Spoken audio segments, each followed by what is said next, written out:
Ketua DPP Partai PAN Zita Anjani menanggapi adanya tuduhan penistaan agama yang dilakukan Ketua Umum Partai PAN Zulkifli Hasan. Zita yang juga putri Zulkifli Hasan menegaskan PAN tidak melakukan provokasi apalagi adu agama.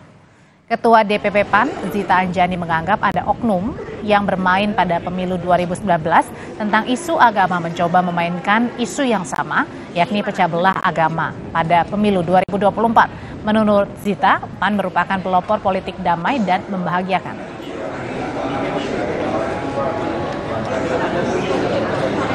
Jadi sebenarnya yang diutarakan oleh Pak Zulhas dan para tokoh ulama adalah ajakan untuk pemilu damai. Kalau ada yang memutarbalikan fakta, yaitu saya rasa lagu lama kaset baru. Ya dia lagi, aktor-aktor yang dari dulu hobinya memecah belah dan menggunakan isu-isu agama. Ada lagi.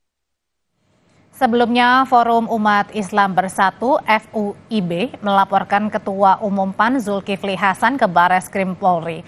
FUIB menilai pernyataan Zulhas dalam video yang beredar telah mengandung unsur penistaan agama. FUIB mengatakan laporannya tidak tersangkut paut oleh kepentingan politik. Sementara Wakil Presiden Ma'ruf Amin ikut mengomentari terkait pernyataan Ketua Umum Zulkifli Hasan yang mengaitkan ibadah dan narasi politik. Ma'ruf mengatakan pihak yang menyinggung ibadah keagamaan dengan narasi politik sebagai bentuk perilaku kekanak-kanakan. Saya melakukan rapat koordinasi. Kan kayak kanak-kanak lah. Urusan Amin itu kan tidak berarti. Caleg ya, Amin itu dari dulu sudah ada.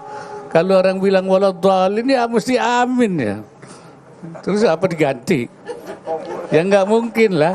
Dan itu semua orang tahu kok. Apa diganti kubur? Saya kira itu nggak usah lah kita soal seperti itu ya. Apa ya? Jangan seperti kanak-kanak lah kita itu alergi terhadap masalah yang sebenarnya ya bukan untuk itu kan.